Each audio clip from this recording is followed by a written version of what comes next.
The magic eye. Let's build up the magic eye. Try putting your hands on your knees, you know where your hands are at this moment. Next turn up your right hand on its side, in a right angle with the thumb on top. You know and see it, don't you? Then lift your right arm up straight, about 30 centimeters. This, you know and see also. Then you put your right hand on your belly button. You know this too. You see this too. Next turn up your left hand, which is still on your left knee, so it is on its side. You know this, don't you? Then lift up your left arm to an appropriate height. You know it again. Then cover your right hand with your left. Again, you know and see. You know and see exactly where your two hands are. Know it directly. Don't know it by focusing on it, know it in a fresh and spontaneous way. Don't close your eyes, cast your eyes not too far away, and don't stoop over too much. Be aware of your hands. After that, raise the right hand a bit above the left one, you again know it. Whenever you move your hands, know it. Have intention and attention to be aware. Then move your right hand out to the side. This you know and see too. Really knowing, really seeing. Next, lower the right hand to the knee, on its side. Again, you know. Then you turn over your hand, so that the palm is on the knee. You know. Know it each time. Then raise your left hand to the chest. Again you know. Move the left hand out to the side. Do you know it? Lower the left hand to the knee. Know and see it again. Overturn the hand on the knee. Really know and see it. Know what's happening with your body, with your hands. Make your hands into signs, physical instruments that produce awareness. Know like this for a long time. Become aware like this for a long time, find ways to know and see all the time. Besides this, you may change the sitting posture into the walking posture to build up awareness. Walk back and forth. The walking distance should be about 11 paces. Know and see, just as with the hand movements. Whenever you take a step, know it, every time, know every step. Don't concentrate. Know each time as a separate movement. It is as if we count 1, 2, 3, but don't count. Don't inwardly repeat right, left. Don't recite any mantras. Just to be aware of the movement is enough. Know it directly. One shouldn't use reasoning or follow feelings of like or dislike. Experience the movement in a pure and spontaneous way. Don't be tense or overly determined. Let the mind be at ease, cheerful and clear. Be diligent to know. Keep finding ways to know, always. Things that can be known really exist. Wherever the hand moves, really know it. This is not knowing through thinking, it is knowing through experience. We build up awareness with intention. Be diligent to know many times, to know a whole day, many days. When you first set out, you might lose awareness sometimes. Never mind. It doesn't matter. Start again. You can know anew. Have you ever been with this knowing for a whole day? If you had time to train yourself to be aware like this for a week, would that be a good thing? So far, in our lives, have we been with awareness or without awareness? We must change the posture with awareness. Don't just change as soon as a thought comes up to change. Beware of thoughts to change the posture, don't let thought guide you. Let yourself be guided by awareness. Find ways to know and see like this more and more. We determine to watch. We know the body. Various conditions may arise that make us lose awareness. Determined to watch the body as it is moving. But there will be things that make us deluded. For example, feelings, painful feelings arise by themselves, they are conditions of the body. We don't go and look for them, they arise by themselves. See them, don't be caught up in them. Don't let there be a self in feelings, they are feelings by themselves. We have the magic eye now, we are the watcher. Now, and we are no more the one who is caught up. Whatever arises, we look. There is no I, in feelings. Watch and see. They are there, they exist by themselves like that. Whatever comes up, we are the watcher. That there is pain and aches is called Vedana, feelings, in Dhamma language. In ordinary language, we call it happiness and suffering. They are there, they exist together with Rupa, the body. This kind of suffering cannot be solved, it can only be diminished. Relate to these conditions in the right way. Don't get caught in them. They are not a self that should be grasped or held onto in any way. This is the magic eye. We see now that things are just like that. That is the way that they exist. Whether one knows or doesn't, that is how they are. It is their nature to be like that. They are conditioned like that. There is not any self. Next, one will see the mind that thinks, without having to look for it. The mind thinks by itself. It stealthily thinks by itself. We see it again. Don't get entangled in thought.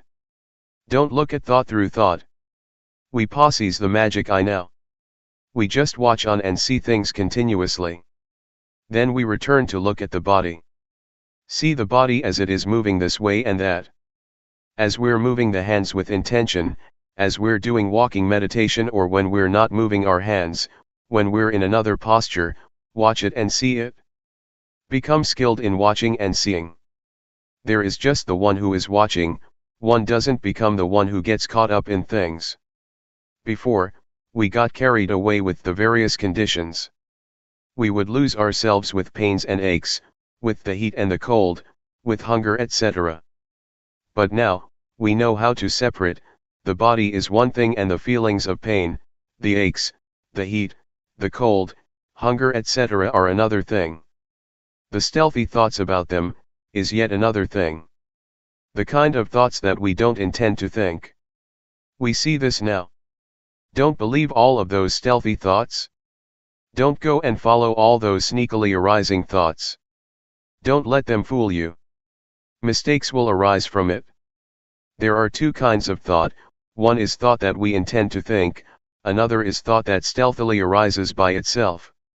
When we determine to watch the body, thoughts about this and that will arise. Don't be fooled by them. Don't let there be a self in thought. Look at the body that is moving, here and now. Deliberately make movements. Depend on the body as a sign, as a foundation, as a refuge. Just as when we stick to a post in the middle of flowing water.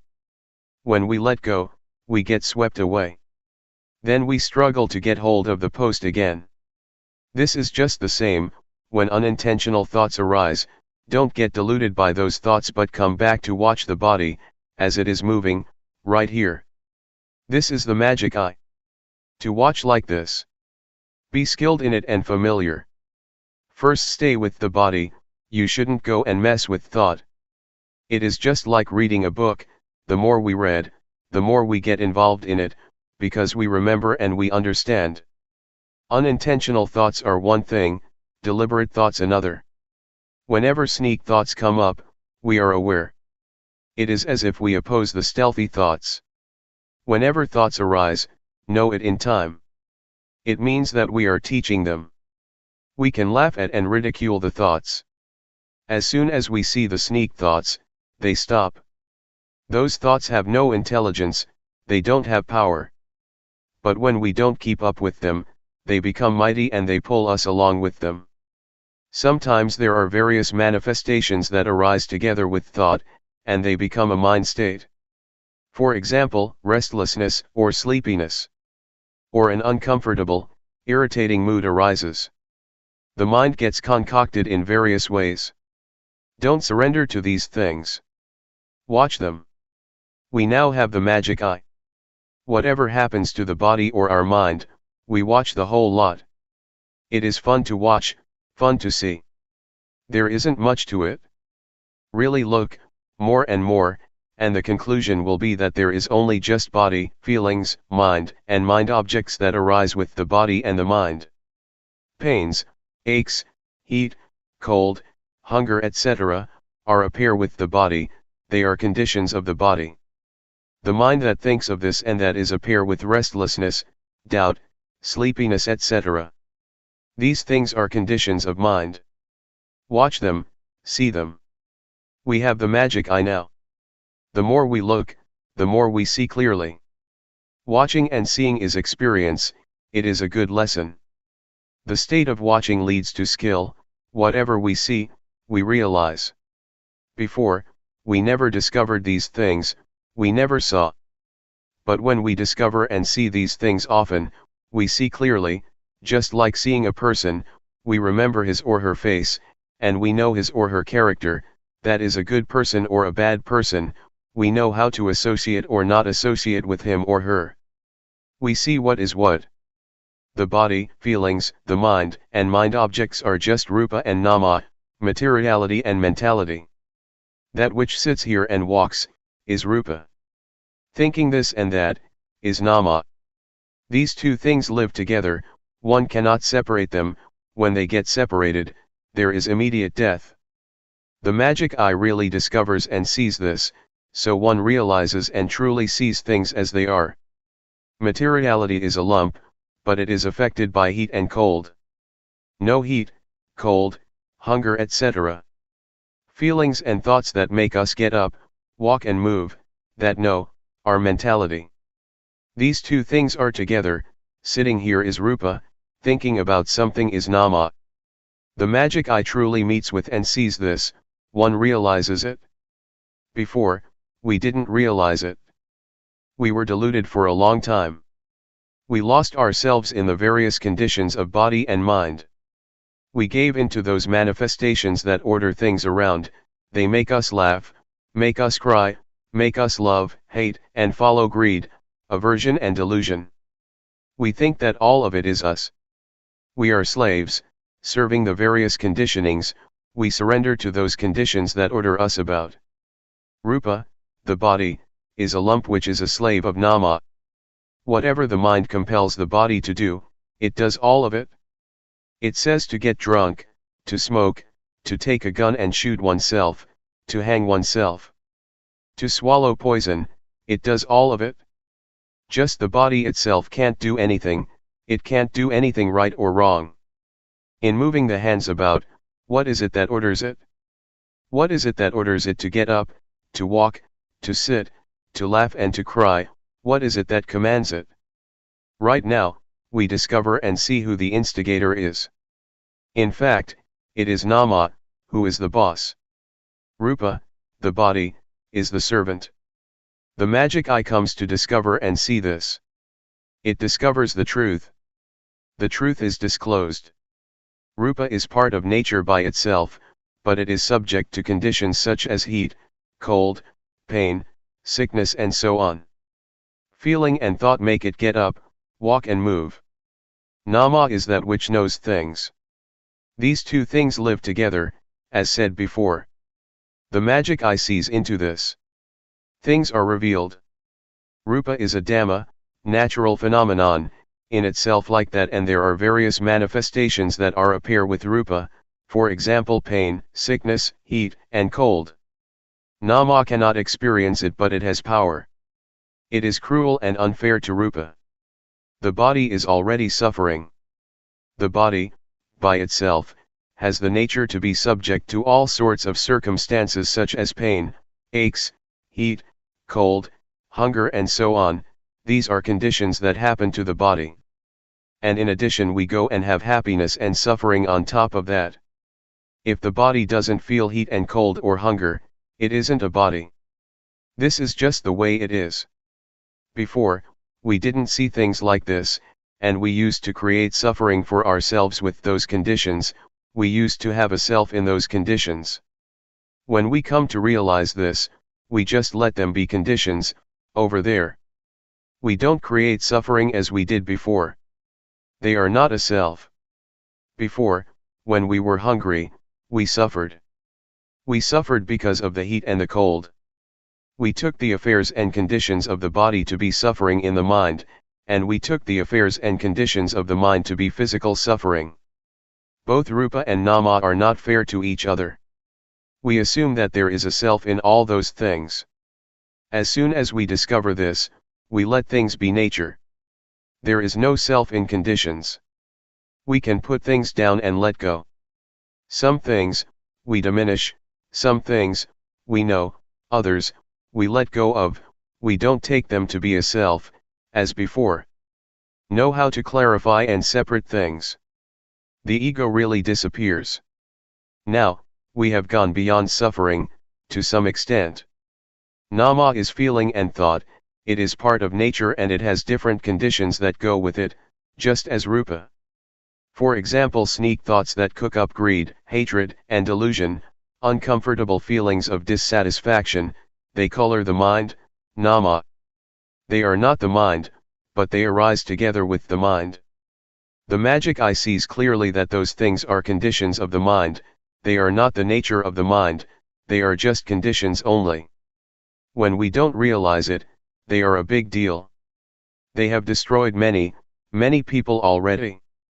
People who assume that there is a self in conditions, that it is I, who is angry, I am the one who is angry, and so one follows anger until people come to ruin, and a problem arises for society. The magic eye clearly sees into this matter and can really distinguish between those conditions and the mind. Originally, the mind abides in normality and is pure, but the various manifestations that arise in the mind, make the mind defiled and dirty. This is similar to clouds that obscure the moon, darkness appears and one doesn't see reality. It is like the saying of Angulimala, a bandit who lived at the time of the Buddha and became his disciple. Before, I didn't have realization, I was heedless and blind. But now, I am no longer heedless as before, I have overcome blindness just like the moon that is freed from clouds. The magic eye knows how to separate further the various conditions that happen to the body and mind. They are things that are not permanent. Greed, hatred, and delusion, for example, are not permanent. We can no longer follow them. Especially stealthy thoughts, a thought comes up and greed, hatred, and delusion arise, it turns into defilement and craving, into lust, proliferation, into becoming and birth, of self, they arise and pass away. As soon as we have the magic eye that realizes abreast of the various conditions, it catches them easily. They are no big deal. We see that it comes down to the causes of either knowing or being deluded. There is only just awareness and delusion. If we are aware, everything is normal. Awareness is the grandfather and grandmother of goodness and rightness, it is the birthplace of virtue, sila, firmness of mind, samadhi, and wisdom, panya. Moha is delusion, it is the grandfather and grandmother of everything that is unwholesome, it is the birthplace of anger, greed, delusion, of proliferation leading to suffering. When we are aware, that is, when we have the magic eye, it is just as if we are the owner of a house, we look after the house, when the house has an owner, things are normal and safe. The stealthy thoughts are cruel, they make the mind into a prostitute. The mind without anyone to look after it, without an owner, can think anything. That's how it was, before, when we didn't have the magic eye yet, we didn't see it. But now, we see it, one feels ashamed. When thoughts sneak in, we know in time. It is as if we teach them. It is a good lesson, a good experience. It is like teaching children, when a teacher teaches school children, the teacher teaches whenever the children do something wrong, the teacher solves the mistake for them and they become clever. This is a lesson that is very valuable. May you give a lot of attention to this point of right or wrong, right here is the weak point. Whenever there is something wrong, when we don't see it, the mistake will expand without limitation, and it becomes so familiar that it turns into habit and one can become shameless, doing what is wrong without any shame. Now we have the magic eye and we see the unintentional thoughts. Before, we didn't know, but now we know the stealthy thoughts in time. As soon as we see them, they stop. So we have taught them, we have taught the mind. If there is no watcher, one gets fooled by thoughts. But now we are the owner of the house, we look after the house. Before, it was easy to get deluded by thoughts, but now it is easy to know because we have experience and know in time, we realize that they are conditions and we know their characteristics, we know what their nature is. The magic eye sees clearly that the different conditions that arise with rupa and nama, are not permanent, not sure. They are just like rubbish, they are impermanent, valueless, and they are not any selves. So we don't cling to them as being any self, we throw them in the rubbish bin, that is to say, the three characteristics. The three characteristics of impermanence, valuelessness, and not self, are like a rubbish bin. Impermanence, valuelessness, and non-selfhood belong to greed, hatred and delusion, those things are rubbish. We now have and see the place to discard them. It is like having a rubbish bin in front of your home. When we have a bin, our home becomes clean. Now, we don't have rubbish, as we did before. Before, we had rubbish all over the place, there were stains of love, stains of regret, stains of loss, stains of gain, of desire, anger, delusion, we were filled with these things. But now, it is really clean. The state of watching and seeing, and on seeing not getting caught up in it, is like a garage to repair cars, things really get back to normal, without traces. Let's compare it with a second-hand car, it has been used a lot, it has bumped into things and is completely dilapidated. Now, it goes to the garage. Awareness is the garage. The state of looking and seeing, of not being caught in things, is the mechanic. This restores the body and mind back to normal. It really does. It becomes brand new. It really overcomes its previous state.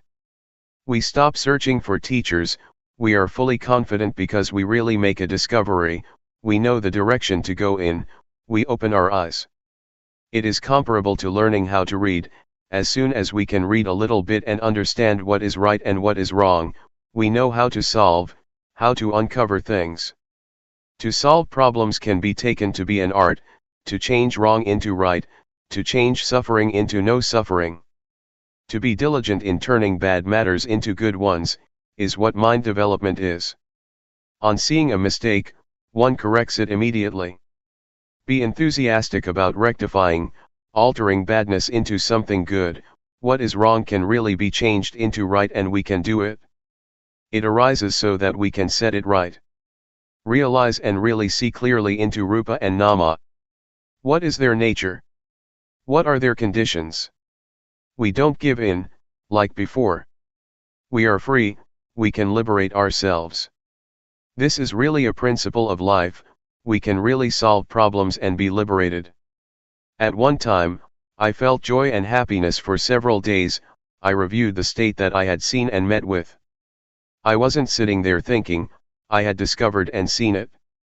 Having experienced it, I kept on doing walking meditation and developed awareness.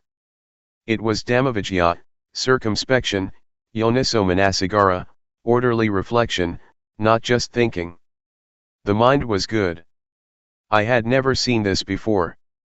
Some kinds of suffering disappeared, doubt really disappeared. My life changed, I really transcended previous states of the mind. One may call it Vipassana, insight knowledge.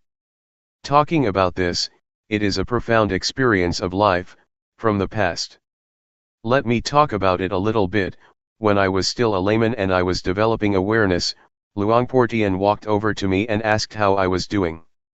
Well, I told him without feeling afraid in any way, I know Rupanama Luangpor. Luangpor protested, people who don't know Rupanama are crazy. I immediately answered, yes, before, I was really crazy, but now, I'm no longer mad. Luangpor Teean walked back and forth under the shady trees, where I used to practice. I was sitting there and I wanted to talk, but I restrained myself. I listened to Luangpor. If Luangpor Teean didn't say anything more, I would talk to him. Luangpor Teean said, "Knowing Rupanama is just that much, it is not useful." Straight away, I answered, "It is useful, Luangpor. I really got rid of a lot of suffering, a lot of stupidity has really disappeared, I'm finished with doubt, my life has really changed from before. I never knew or saw like this before, the things that I know and see are real." I wanted to say many things, but I restrained myself. This compares to having thousands of dollars in your pocket. When someone says that we don't have money, how could we believe it? The money really can be used. I waited for Luangpor to say something. If he didn't say anything, I still had many things to say. I felt confident. Luangpor Teean said, "It is useful, but only a little bit, similar to a frog that has never come across water. When it finds some water in a coconut shell, having struggled to find it, it can play and drink, but it's only just a little water in a coconut shell. If it's happiness, it's only a little happiness. If it's knowledge, it's only a little knowledge. There is still much more water in a pond. Your knowledge is just a little bit of basic knowledge. Do you really know?" I answered, "I really do." I was still a layperson at that time and I had never known or seen anything before. "If you practice more, wouldn't you know more than this?" "Yes, I will keep practicing without wavering, I won't practice any other way." Luangpor Teean taught many things. He said to do the rhythmic meditation and walking meditation faster than before. Work with the mind, watch the body with sati, awareness, watch the mind with sati, watch the mind with the mind. Watch and see suffering, watch the suffering of Rupa and Nama, Rupadhamma and Namadhamma, the disease of Rupa and Nama, the convention of Rupa and Nama. One is very confident, the path reveals itself. It is like demolishing a house, we know what to take apart, what to do first and what later, things go in one direction. It is similar to having found a path, we can walk easily, conveniently, and comfortably. We watch and we see suffering, we see the suffering of Rupa and Nama. Rupa has a lot of suffering, it is waiting for us to look at it, from breathing in and out, swallowing saliva, blinking the eyes, to standing, walking, sitting, lying down, eating and making bowel movements. They are ways of the body to relieve and diminish suffering. The body is a lump of many kinds of suffering, so many that I am not able to describe all of them. On seeing like this, one feels sad and has pity on the body, until tears well up. Before, I smoked cigarettes. How can one still burden the body by giving it cigarettes to smoke? I stopped smoking. This insight spreads effects to anger, desire and delusion, which create suffering for the body. The mind is suffering as well. We see the suffering of Rupa and Nama. The body and mind affect each other, they don't treat each other in the right way. For example, heat, cold, hunger and pains, create suffering for Nama, until one is unable to sleep at night, unable to eat, and sometimes diseases, pain, and even paralysis arise because one thinks a lot. All kinds of stomach disorders arise. Let me give an example. At one time, I went to teach the Dhamma in the north, 3 monks came with me. We traveled in an orange car. We had to sit in the back, squeezed together. It was summer and the weather was very hot. The driver stopped for a long time but didn't turn on the fan. The other monks complained that it was unendurable. One could see the suffering on their faces, they were sweating. I was sitting on one side and said inwardly, I can endure it, never mind, it's just like this. Someone who doesn't understand nature, nor the conditions of body and mind, is punished with agitation. There is suffering in the mind, there is a self in the agitation, one loses oneself in the agitation, until there is suffering. If we have realization and know how to separate Rupa and Nama, they don't have to affect each other. When we realize this, justice arises between rupa and nama. The state of seeing, the awareness that watches, is neutral, justice arises. Awareness is the source of all goodness, the market of goodness. Justice has to arise from us first, it would be difficult to find justice externally.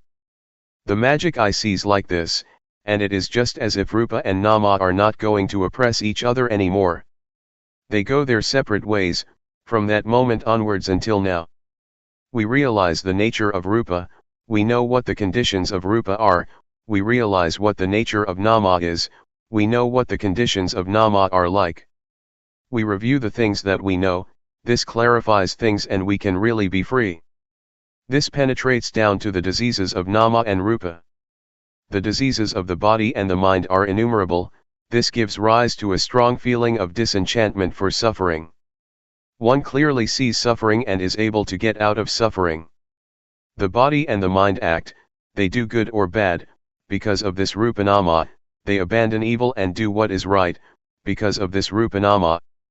Real confidence arises about this. Another thing is rupadhamma and namadhamma, it is their nature, it happens by itself, nature reveals itself. Wherever there is suffering, all of it is revealed. We know all around. Now, we see the state of life, it is a principle. There are right and wrong principles. Before, we used to believe all sorts of thoughts, for example, knowing what merit is through thinking. Thinking according to what people say, thinking that one gets merit from this or that, from something external. Sometimes, making merit is just a matter of rituals and praying, something external, and the fear of doing evil is just thoughts about falling in hell, or becoming a hungry ghost, a demon. But now that we have discovered and seen things, we abandon what is evil and do what is good, that's what we use the body and mind for. Doing good has a good result, doing evil has an evil outcome. This is what religion is, religion means oneself. Not thinking, doing, or speaking evil things. If anybody still thinks, does, or speaks evil, it means they are still without religion, even though they may say, Buddhang saranang gacchami, Dhammang saranang gacchami, Sanghang saranang gacchami. I take the Buddha, Dhamma, and Sangha as my refuge. This is talking like a parrot, those people still don't have a religion. Merit or wholesomeness is the mind that is good, the mind that has realization, that really sees things, that is wiser than before. The magic eye sees like this, it experiences things like this, there is no need to ask anybody whether one gets merit or one is doing evil. It is similar to having eaten one's fill. Do we go and ask someone whether we are full yet? We can answer that ourselves, there are no questions, only answers. Others can't give the right answer, we have to answer ourselves. When there is watching, seeing arises, when on seeing, there is no being caught up, it is liberation, it is right there. The various kinds of suffering let us know. Relate to it in the right way, some kinds have to be diminished, others have to be known. Before, we didn't have realization, we thought that all of it was self. In reality, things are, just like that. It takes a lot of trouble and misunderstanding to come to this insight. When the magic eye is there and one really sees it, one really awakens from suffering. This is called Buddha. Literally, the awakened one. Now, we have reached Buddhism, the mind knows and awakens from suffering, it is not asleep, it is not deluded, it is not heedless, it is disenchanted with the mass of suffering of the body and the mind. Greed, hatred, and delusion don't have a foundation anymore. One sees the path, sees proof, what is true and what is false. The magic eye clearly sees like this and joy arises, it is just like we have completed some job successfully, it is only natural to feel proud. The truth is revealed, nature teaches, the time has come. One penetrates convention, which is very different from these words. It is an appearance, like light destroying darkness. That's what happens, at that time. Convention cannot remain, it is seen and penetrated. One inclines to the direction of freedom from suffering, One might say, whatever goes in the direction of suffering and delusion, collides and goes to pieces, that's what it's like. Seeing convention means to see that things fall in the hands of I, all kinds of stupidity and delusion abide in the forest of convention. That's what the magic eye sees, nothing can conceal it. This really dismantles foolishness and illusion from the mind. Both body and mind are really light. Similar to carrying a heavy load many days, a long way, when someone takes the load off our shoulders, we feel so light that we can hardly stand on our feet. The mind is so light and empty, that it seems that our feet don't touch the ground when walking. Body and mind really feel light. Stupidity, foolishness, and delusion are shattered, even before we've started to use reasoning, they just drop off. It is like spotting a wild animal, as soon as we see it, it sees us, and it runs off without us even chasing it away. There is an enormous amount of convention, the world is full with it. I'm not able to describe all of it. Material things, words, fame, convention takes it all in. It is real in the ways of convention, but not real in the sense of ultimate meaning, paramatha. There is a self in all of this convention, my love, my hate, my gain, my loss, my likes, my dislikes, mine, yours, I'm better than you, you're worse than me. I and you, it's full of it, until it becomes clinging, and discord, arguments and fights arise between mine and yours. One loses oneself in convention. One thing is assumed and liked by some, but disliked by others. Sometimes we say good, sometimes we say no good. Having made a supposition, there is fear, or there is boldness. There are all sorts of conditionings, inside as well as outside, the world is full of them. It covers the minds of those who don't have realization and don't genuinely see. In the past, I was a superstitious healer. I had learned many incantations. I used to recite them all night. Still, that wasn't enough. I had to recite some chants as the occasion arose. If somebody wanted me to chase off a ghost, I had to chant the verses for chasing away ghosts. If I didn't recite, I wouldn't be fluent. Some incantations, I had to recite until I became as big as the room and my skin became tough. If on reciting, I didn't become big and my skin didn't become tough, I couldn't stop and should recite more fluently. I was really going for it. I thought I was a special person, but in fact, it was all just madness. In the past, I had tattoos all over my body, but they were red, you can't see them. If they had been black, I probably would be a statue of foolishness. All this has fallen in the well of realization, of really seeing clearly. It cannot remain, there is only incisiveness. This turns into analytical knowledge, knowing and thinking a lot. I knew in this fashion for many days. Sometimes I wouldn't be aware of movements, I would just sit there thinking. It is a kind of joy and happiness that is hard to describe. I never knew like this before. When there is realization and real liberation, one goes for the knowledge and happiness. But I had heard Luangpor Teean teach after the morning and evening chanting, which I applied to my practice. He taught that when there is knowledge, don't be the one who has knowledge. When there is happiness, don't be the one who is happy. Watch and see it, don't be the one who is caught up. This is an excellent principle. It is a formula that lets one pass anything. One could compare it to a freeway, highway, or expressway. One can pass all the time, there are no traffic jams. Whatever one meets and sees, that thing tells us what the truth is. Both rightness and mistakes tell us. One sees suffering and so one can be liberated from suffering. On seeing what is wrong, one knows what is right. Seeing one's foolishness, cleverness arises. One really experiences and sees it. The state of watching and seeing is something excellent, there is liberation in it. For example, we see a snake, we don't get bitten by the snake. We see suffering and delusion and we become clever, not stupid anymore, and there is confidence. Seeing convention, objective matter, ultimate meaning, paramatha, and changing conditions. As I described earlier, before, I would derive something good from other things, externally. But on really seeing and clearly knowing things as they are, it is like life is under our control and we use the body and the mind in the right way, so that we proceed to the complete ending of suffering. This accords with the words of the Buddha, who said one who studies and practices, will really know and see the Dhamma that should be known and seen. In proportion to one's practice, the results of practice are not limited by time. The magic eye watches from the beginning. It is supportive because one is clever. It is comparable to studying at school. A kid is clever and finishes elementary school, he or she enters high school, and because of being clever, he or she studies on at a university. Or compare it to a skilled workman.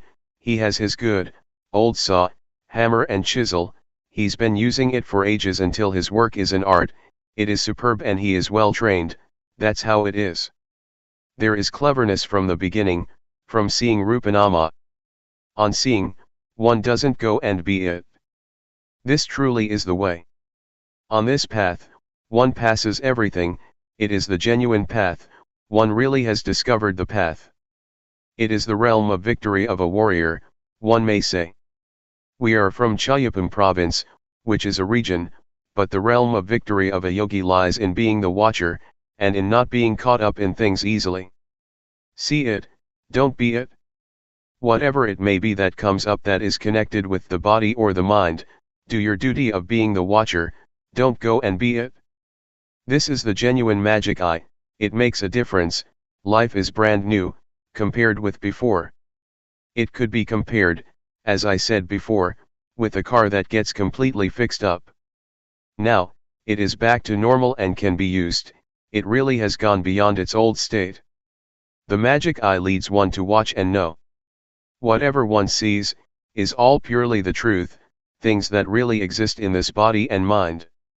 It is not a matter of sitting there thinking, knowing and seeing through thinking, like this and like that. Rather, we develop awareness continuously. We do walking meditation. This is not called thinking. The body, the mind, and the knowing come together in the state of watching. It is wisdom knowledge that knows penetratingly by itself. This is the power of wisdom knowledge. We watch and are well aware. Whatever we see passing, whatever we are free from, we know ourselves. And we know how we liberated ourselves. The things that we have discovered are like cheerleaders, just as with sport events. Or they are like provisions, these things that we have seen. This state of watching is a fundamental principle, from the beginning, discipline, through to the end. It is a very high level, just like studying well. Having finished elementary school, one goes on to high school and then easily up to university. That's the way it is. There are also people who don't know. They say that they know many things and they can talk well, but the way they express themselves shows that they don't know. Their actions and the way they talk indicate ignorance. They just know from memory. This is not high class and they don't get anywhere. Recently, there was a project to ordain more than 10 boys as novices, during the summer, and then to let them study further at a high school. They stayed for a year and then one of the novices was sent back to the monastery. They said he couldn't read. He had finished elementary school but couldn't read. No matter how they tried to help him, it didn't work. So they sent him back. He couldn't go, even though he had somehow managed to get through elementary school. He didn't make it. Some practitioners of Dhamma may be like that. They can't make it, they are still fooled by conditions, they are seized by Mara, the personification of evil. The state of looking and seeing, and having seen, not to be caught up, lets us really go through. It really sets us free. We see suffering and we really escape from suffering. The beginning stages, from discovering Rupanama onwards, liberate ourselves continuously. Things are erased until zero remains. One cannot go back. We really have a foundation. 5 minus 5 really leaves 0. Having seen the body, feelings, the mind, and the mind objects from the beginning, we have discarded them. At that point, we're already in a different world. Then, we see convention, objective matter, ultimate meaning, and changing conditions, and the various conditions drop off. On seeing impermanence, valuelessness, and that there is no self, we throw things out so that everything is all gone and it is clean, there is no disorder anymore. Cleanliness and dirtiness teach us. Heaviness and lightness teach us. How can we let things become dirty again? It is like things continuously are brought down to zero. When one does something for a long time, one naturally becomes skilled in it. When one practices awareness until one reaches the state of watching and knowing the body and mind, one becomes skilled in the ways of the body and the mind. It is easy to be undeluded, easy to know because one has victoriously crossed over a mountain that obstructed one, namely the Nivaranadhamma, the 5 hindrances. There is readiness to see thought, one is tuned into stealthy thoughts. One is faced with them, suddenly. They come through a door, and the state of watching is already at that door. One hits them on the spot. The sneak thoughts are at the end of their tether, they are destroyed, that's what they deserve. Before, we saw them too, but we saw them glossed over, now, we see them openly and in time. They cannot be concealed again. It is as if the state of looking is the judge, and the sneaky thoughts are the accused who confess because there is evidence. They surrender and can't escape. The truth appears. There is no way to deceive or cover things up anymore, they have lost completely. Stealthy thoughts are the origin of suffering. Conditions have deceived us for a long time, we only just found out now. This may be called a victory in life, it was a profound experience in my past. Let me talk about it a bit. At that time, I was sitting in my hut, close to Luangpor Teean's hut. This hut was made from the wood of a coffin, the paper was still stuck to the planks. It was made into a small hut. This really is the profound past of my life. At the Budayana forest, a monastery in Loei province, almost 30 years ago, people were practicing very diligently. After the meal, we would take our bowls mindfully back to our huts, we would look after ourselves. When sitting in the hut, we would leave the door half open, that's what Luangpor Teean told us to do. Someone who closed the door of his hut, was assumed to be taking a nap in the daytime. When Luangpor would come by, he didn't dare to knock on the door, being afraid that the person inside would be asleep. These are meaningful memories of my life. The magic eye discovers and sees the stealthy thoughts, and the sneaky thoughts are the loser, they fall apart. It is a bit like bowling, I saw on television how the ball scatters the pins about. It is similar to that, the whole region falls over, they affect each other. The I, that used to exist in sneak thoughts disperses like a little wave. It is similar to seeing convention, suffering, foolishness and doubt drop off. Anger, desire, and delusion are pacified until hardly anything remains of them. That's what they deserve. Anusuya, latent tendencies, habits, stealthy thoughts, and proliferation shrink back, it is the destruction of everything that is not right, there really is no lingering to all that. Thoughts that arise stealthily are very dirty. Before, we could think anything, and we did, thinking without any sense of shame, caught up in stealthy thoughts like a madman. But now, we see that unintentional thoughts are very dirty, very gross. If we compare it to an offender, this is the number 1 culprit, as for actions of body and speech, they are culprit number 2. I used to think that thought is something refined, before. Whoever doesn't see it can think anything. Thinking completely shamelessly, thick-skinned. Now, we see the sneaky thoughts as the root cause, that is to say, delusion, moha. It is the grandfather and grandmother of everything that is bad. Because of thought there is concoction, anger, desire and delusion, defilements arise, craving, lust, ill will etc. I have said many times that there are 2 kinds of thought, namely, intentional thought, this is vijja, knowing, it is wisdom. Stealthy thoughts, the second kind, are avijja, not knowing, delusion. When seeing like this, it is as if the mind has escaped from fog and clouds, the mind is pure. When thinking, one thinks specifically and orderly about a particular matter, one thinks with a pure mind, there are no moods interfering. Life is crystal clear, each thing is exact. One may as well say that the mind has been tamed, it doesn't rebel and it is not wild, as before. There is a change in the mind, at this point. The mind is on a higher level than before. At this stage, I could say to myself that I am a human being. Before, I used to be a man who would have ups and downs. I would be affected by everything, the mind would get carried away with all kinds of conditions. But now, it can no longer be like that. This is what it means to be a human being. Being over-serious and tense, the mind that goes up and down, these conditions are worthy of being fed up with. I feel ashamed of those states of mind.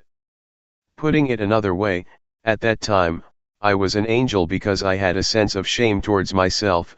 I didn't dare to do, say, or think bad things. Even though somebody else might not see it, I would see it myself. I am ashamed of evil, of unwholesome things. Angels came to help me, not the angels in the sky, outside of me. This kind of angel came to support me, it helped me not to have troubles and suffering.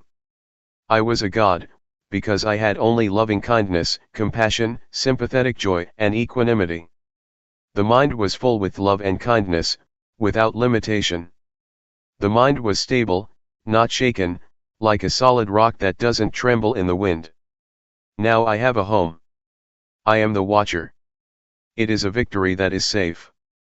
It is the peak of being a human being. I closed the doors to bad destinations. I can guarantee that I'm not going to be a hungry ghost, a thick-headed demon, a hell being or an animal. Now, I have a refuge, life is stable. I am definitely a human being, the mind is exalted, like someone who is on a high place, he or she is able to see people who are lower. We've trained the mind and it really is finished with its wicked tricks. The mind is exalted. Being born as a human being is a great gain. It is a great gain because we can train ourselves to be aware, until there is no more sneak thinking to be found. This arises from training oneself. It is not as if we are a human being as soon as we are born.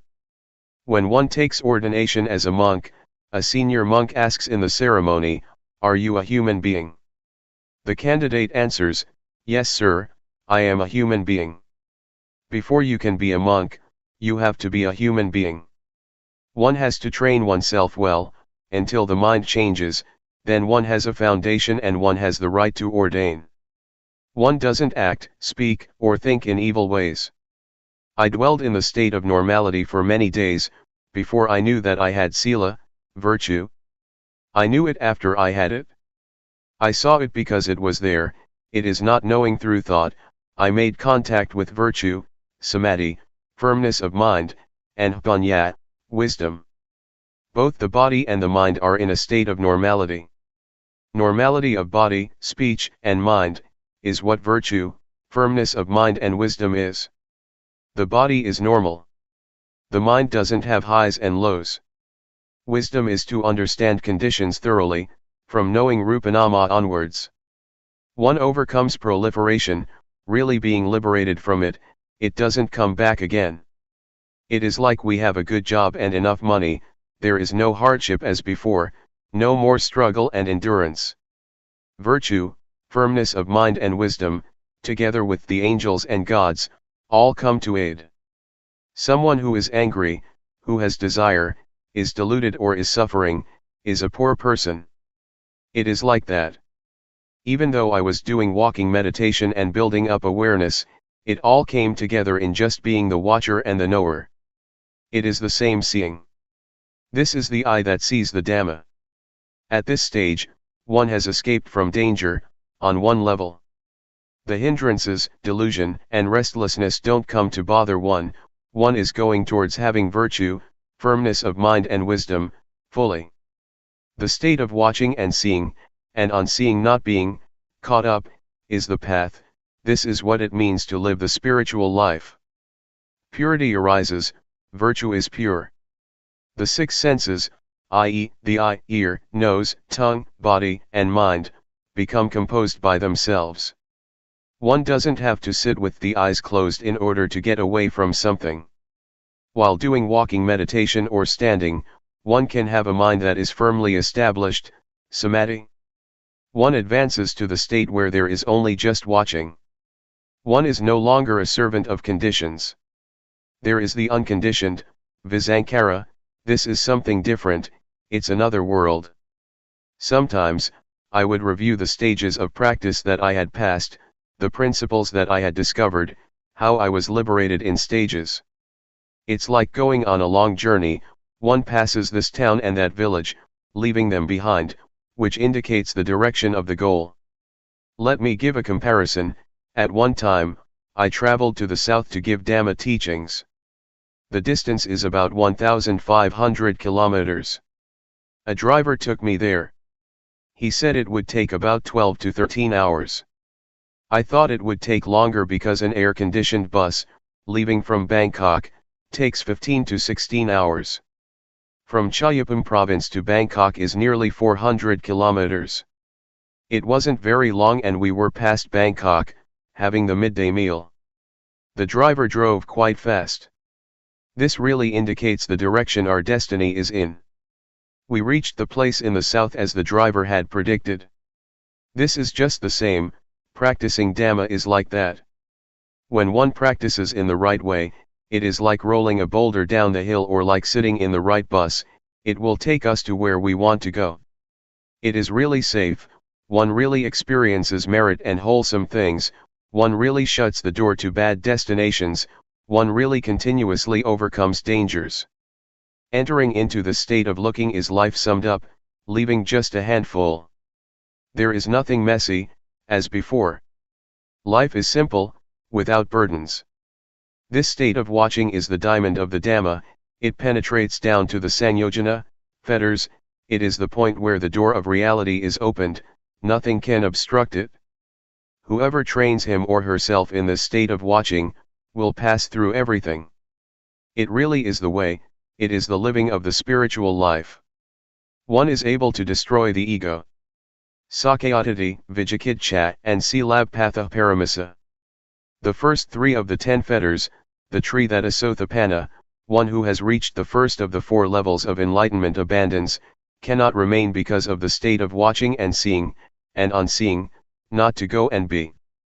The destruction of the ego is another level of coming down to zero. The mind certainly undergoes a shift, compared with before. One respects oneself. One really is a noble one. One is more excellent than before. I used to hear Luangpor Teean teach that there are 3 levels of goodness, namely, good, better, and best, that's how he taught. One truly can be a noble one. This state is the meaning of a noble one. In the evening chanting, there is a passage that says that, the Sangha is born from the good Dhamma and practices well. The Sangha is not born through ordination chanting, that is just convention, it is true in the ways of convention. The community of monks that is born from the good Dhamma is beyond convention. It is universal, both men and women can be noble, it has nothing to do with nationality, language, or age. To be born from the good Dhamma means one trains oneself, to be aware until one reaches the state of watching, this is the door of the good Dhamma. When the state of watching is well cultivated, one is far from enemies, far from defilements. When compared to traveling, one goes further and further away. One leaves anger, desire, delusion, and suffering behind one. This is called a noble individual because one is far apart from those things. One could say that being or losing oneself in those things, has ended. To stir up the mind to be angry, have desire, be deluded or suffer again, is not possible. It is like being violated. Suffering is wrong, it is non-suffering that is right. One can neither suffer nor does one take it on. Not even a tiny bit. This is the noble individual, the one who is removed from enemies. Suffering is an enemy to life. One is far away, one is not stained, there is supreme sila, supreme samadhi, and supreme panya. There is complete normality, which is the standard of life, one may say. It is the freedom of life. It is nature. Nature is what remains. Proliferation is all gone, it has turned into purity. One steps towards victory, the time has come. Things have become easy, whatever we watch and see, finishes. There is nothing stuck in our minds, zero. Things drop off, we don't want them, there is only emptiness. Taking the mind as measure, when one has desires, it shrinks up all the more, it is all the more deficient, but when it is empty, the more full it is, the more perfect, the more sufficient.